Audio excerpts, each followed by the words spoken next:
forget to rate our show and subscribe. Before we begin this podcast, if you or someone you know is in crisis or needs emotional support, there are tools that can help. So get yourself a pen and paper or open a note-taking app on your phone or computer. Feel free to pause this episode while you get yourself ready. The episode starts at 1 minute and 52 seconds. You can call Talk Suicide Canada at 1-833-456-4566.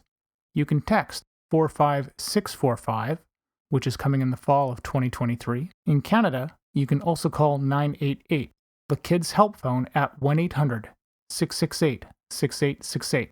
The Trans Lifeline in Canada is 1-877-330-6366. And in the United States, 1-877-565-8860, or call 911.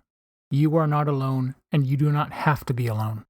I would like to honor and recognize the traditional and unceded territories of the Katzie, Kwantlen, and Semiahmoo nations on whose territory I live, work, and play.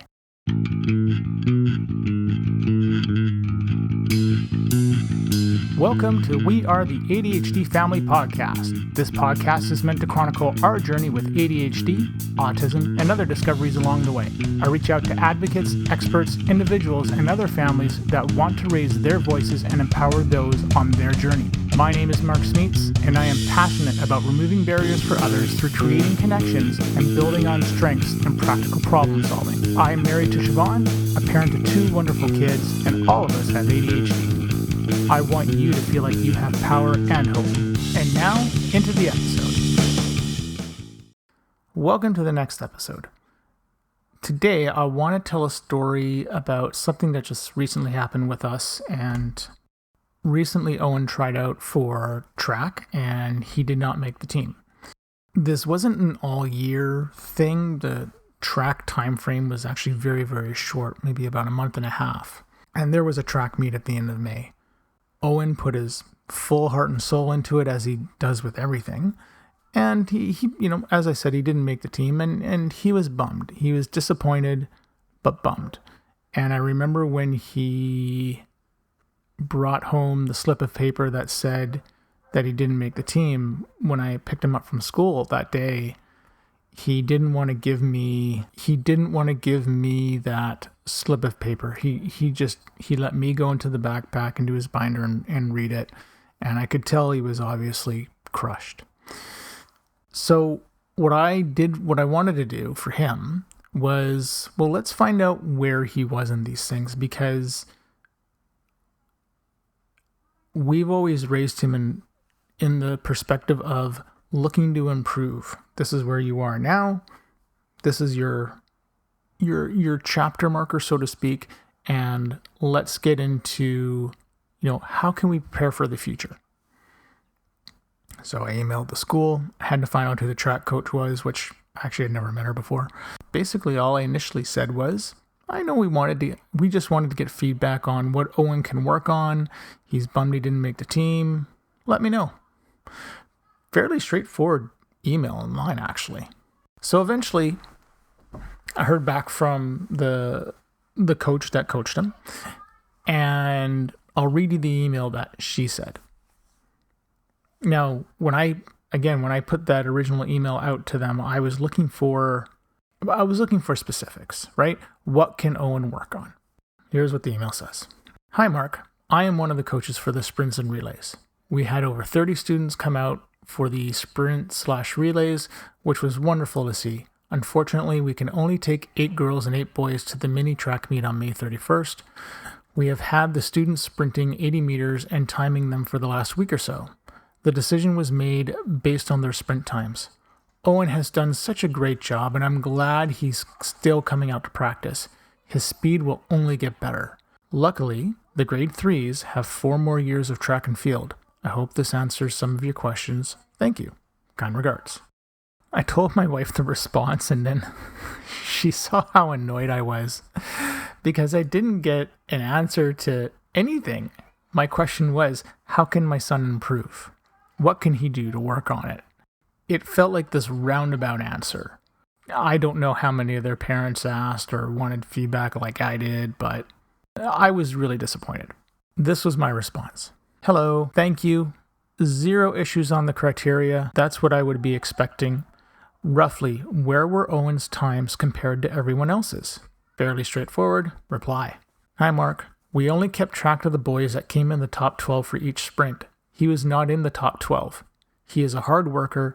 I am sure he will get a chance to participate in a track meet at some point. It's really annoying when I get seeing a response like that. If this was a logistics job or something like that, like if this was me back in the old life, so to speak, I wouldn't put up with it from any of my carriers if I got a roundabout answer in terms of something specific I was asking for. You might be thinking to yourself, Mark, buddy, it's grade 3. I know it's grade 3.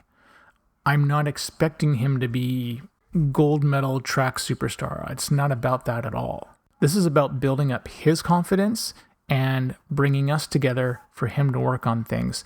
So when he knows that he didn't get somewhere, he knows he has to find a way to bridge that gap. The more practice he gets at that, the better off he will be. It's a life skill. Anyways, let's get back to the messages. I replied back. Well, and actually the other thing too I want to mention is that I felt like I was being dismissed especially when they were saying, he's a hard worker. I am sure he will get the chance to participate. Yeah, don't dismiss me. So I replied back, and this is what I wrote. So what was the fastest time then? We know Owen works very hard and he doesn't give up. This is why I'm asking for a concrete time, whether it's the fastest kid or the 12th place kid. It helps immensely because if somebody says that he has to be faster, that's not quantitative. You end up chasing ghosts and something may not be realistic. Not to mention, when we start taking him to physio to build on his strength, it gives us a target and we can take steps to reach that. Reply back from the coach. Hi, Mark. This is just elementary track. Based on the grade 3 and 4 boys this year, we took the top 8 fastest boys in this group. The top 8 were pretty evident. Their times ranged from 12 to 14 seconds. My reply, perfect. Thank you. That is the target I needed. I don't get why it's so hard to get information like this. We want to have kids be able to see where they need to go and plan a way to get there. I certainly felt dismissed. That annoyed me. And if I felt dismissed, how do you think a child would feel? Pretty much the same way, I think. Let's put ourselves in Owen's shoes for a minute. Because I've seen my son do a lot of the ninja and parkour stuff when he was much younger and how hard he worked at it, to say that he's in grade 3, I'm not trying to sell my kid. I don't want my kid sold short because somebody thinks, oh, it's just grade 3. No. Take a moment and put yourself in Owen's shoes.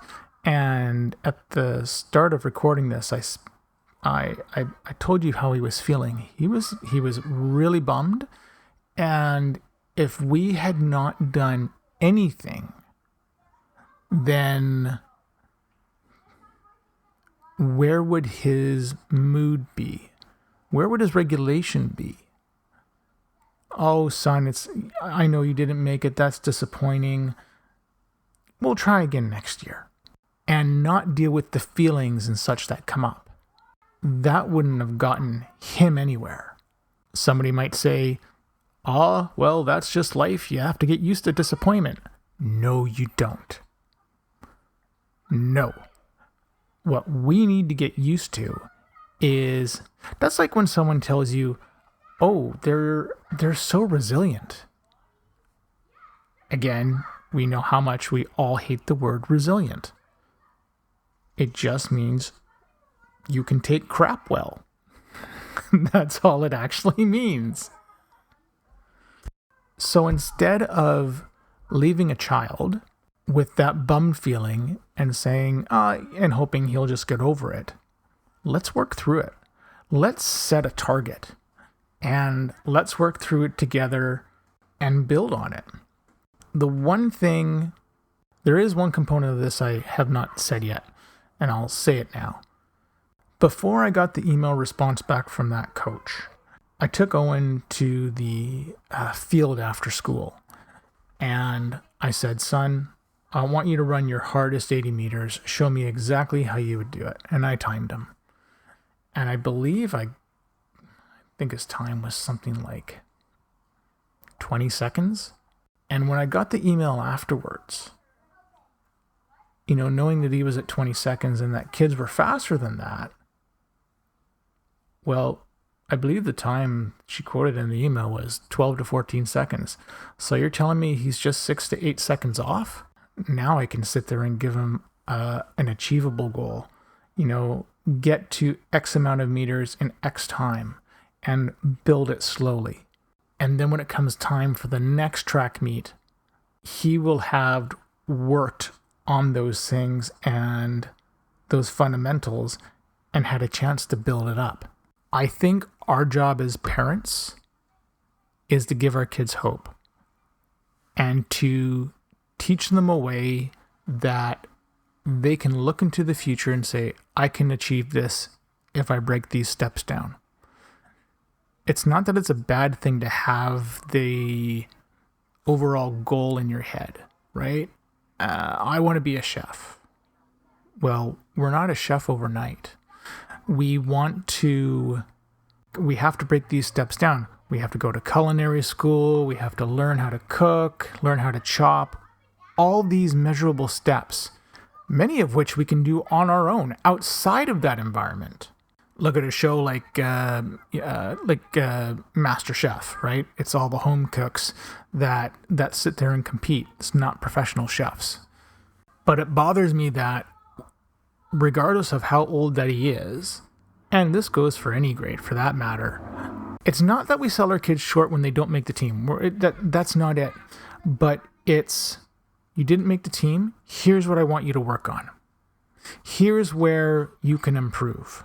I think those are the things that make the difference in a person who's going to be positive and optimistic, and someone who can go into a work situation and solve a problem by identifying the steps that you need to get to that ultimate goal.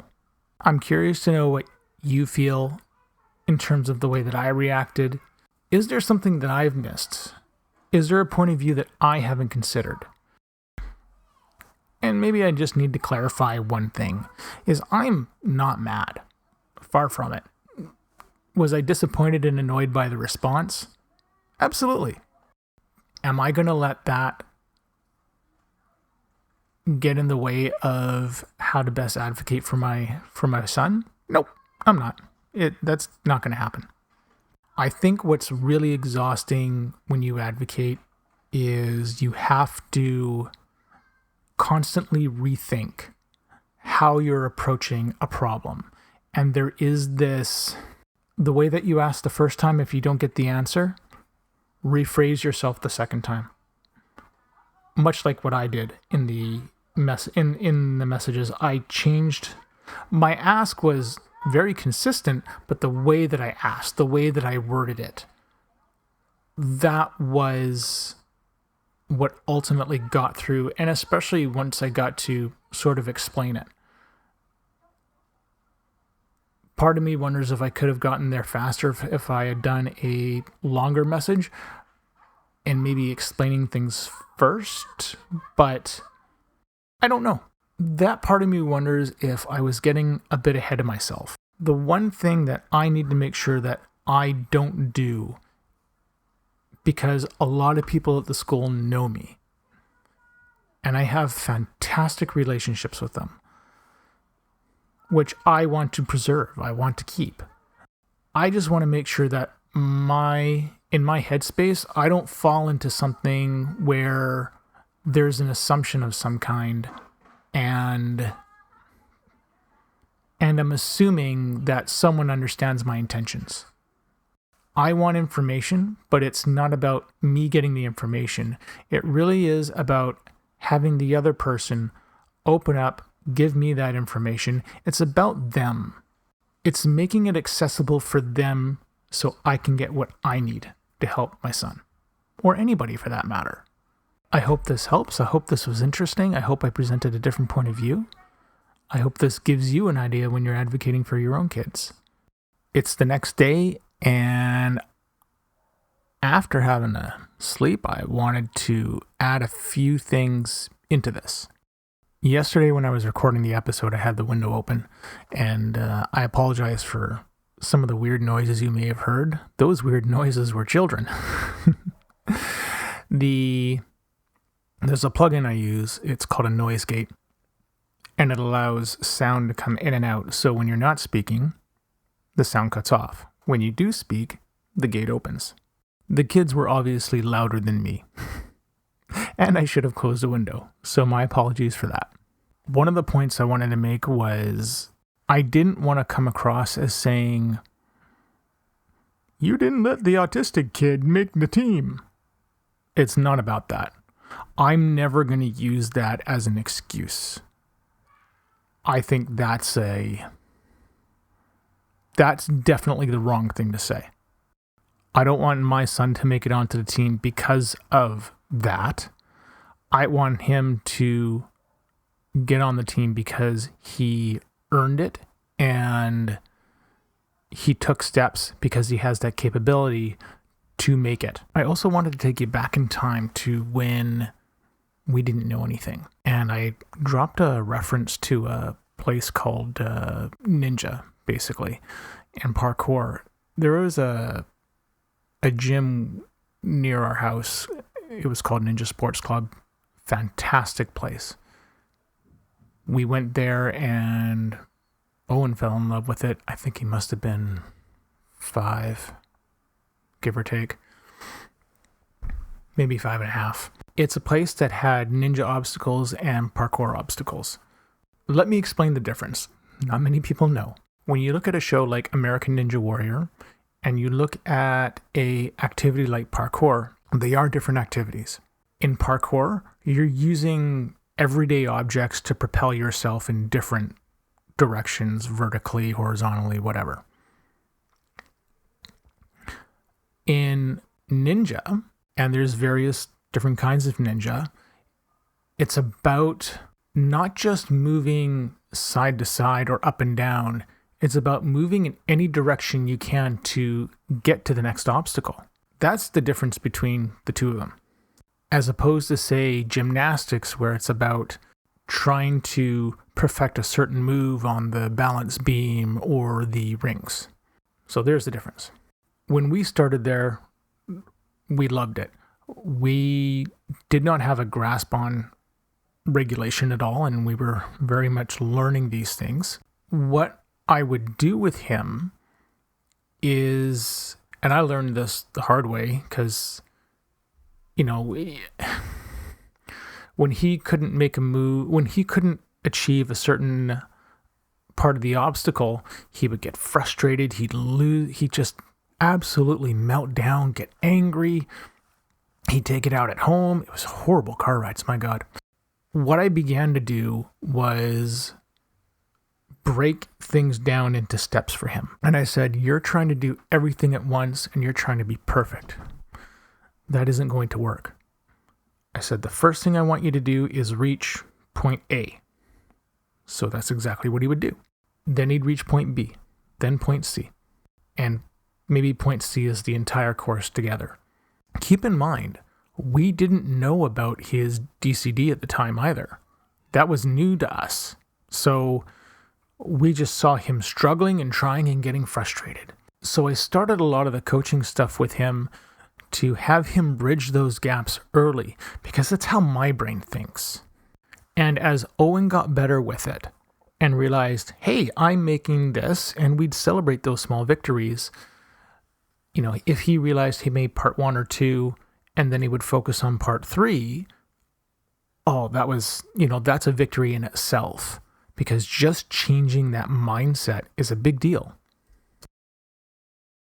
It certainly brought us closer together, And I just became, so did my wife for that matter. I mean, we become his biggest cheerleaders because we see how hard he's trying. We know he's trying, and he was pulling off some stuff. I loved it when he would grab onto the rings and he was swinging around like a monkey on these things. It was awesome. The lâcher bar, it was just a pleasure to watch him swing from bar to bar. I still puts a smile on my face. So when any sort of setback happens for us and for him, I always say, stop. Don't think of the end result right now. We're going to think of what the next step is we need to get to the end result. That's how I approach track and field. The fact that he couldn't, I was just slower than everyone else wasn't good enough. How much time is he slower by? Well, how can we not put a plan into place for him to get better? That's what we do.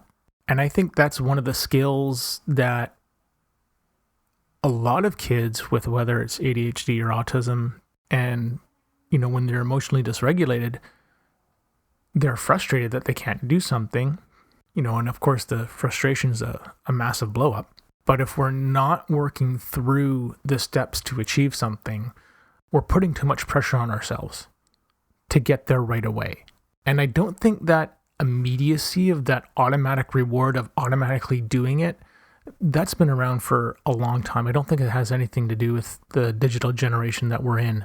That existed a long time ago. I just wanted to provide some insight as to why my brain, number one, my brain goes to that example and that process. And that's what I use with others and expect from others as well. I don't just sit there and demand something from someone. That's not good. That's going to put your back up. It works much better for me to say, hey, I need to achieve this goal. I would like you to help me. The first thing I need to do is this. Are you able to help me with this? That sounds a lot better than, I need to achieve this goal. Can we do this right now? No. Tell me which one that you want to hear from someone. I know what I would want to hear. And one more side note. I have heard Owen, which I absolutely love, when there's something that he can't do right away, he does break those things down. And I love the fact that he breaks the steps down and knows what he has to do next and kind of tries to figure it out. Sometimes he struggles a little bit with things, but that's okay. We all do. It's this sort of problem-solving skill that a lot of neurodiverse people sort of lack.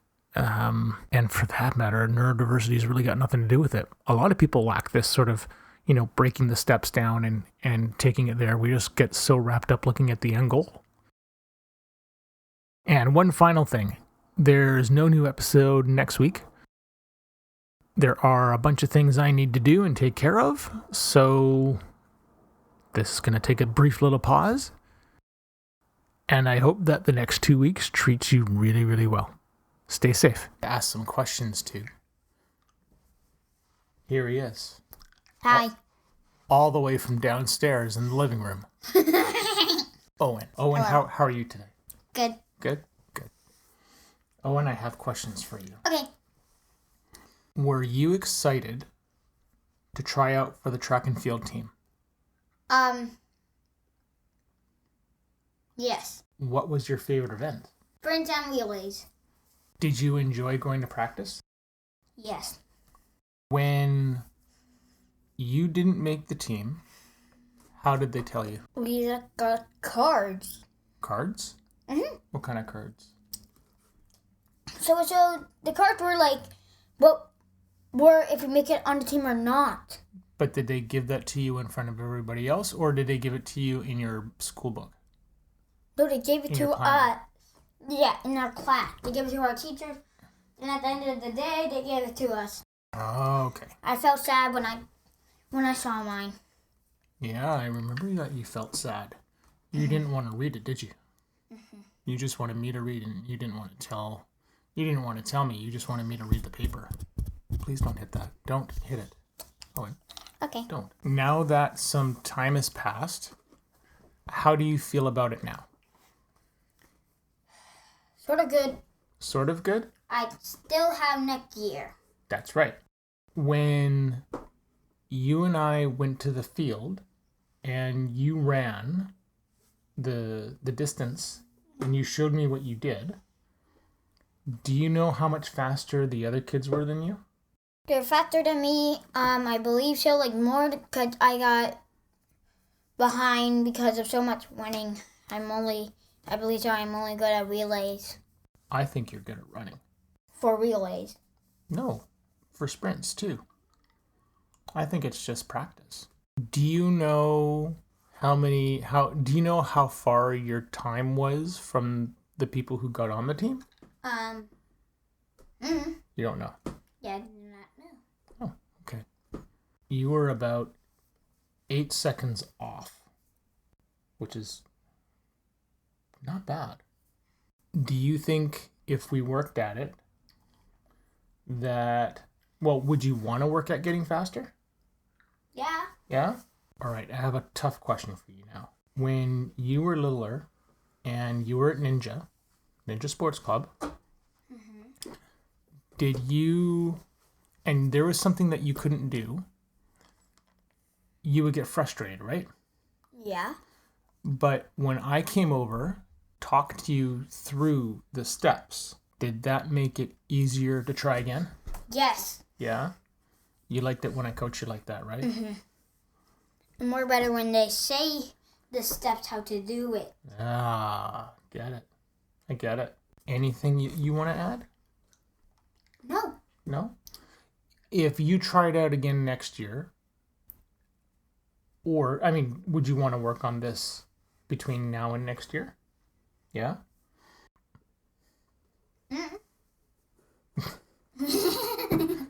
Do you want to add something else? No? You can say anything you want into that microphone, Okay. That's what you want to say? Fart sounds, ladies and gentlemen, fart sounds. Owen? Yeah. Thank you for coming on the podcast. Thank you. Thank you for listening to our show. One of the things that we love about Owen is how literal he is. There was a joke that we used to say to him that he would never understand. He does now, so he catches it. But we would tell him, "Hey, Owen, can you hold your horses?" And then he'd go, "I don't have any horses, Dad." Now when we try to tell him this joke, he just catches us and he's like, "That doesn't work on me anymore." If you're hearing this message, you've reached the end of the episode, and for that, I want to say thank you. I hope you have enjoyed what you've heard and are walking away with newfound knowledge. We are the ADHD family. See you soon for a new episode. I have 3 things to ask of you. Number 1, if you have any comments, questions, or guest ideas, please leave a comment on the Facebook page. Number 2, please leave us a review on Apple Podcasts or Spotify. It helps people find us. And number 3, if you want to be a guest on the show or know someone who would make a great guest, contact me through our Facebook page. This podcast is open to everyone. You don't need to be an expert, just passionate and want to see change. The opinions expressed by the host and guest are not associated with any employer or organization unless otherwise stated.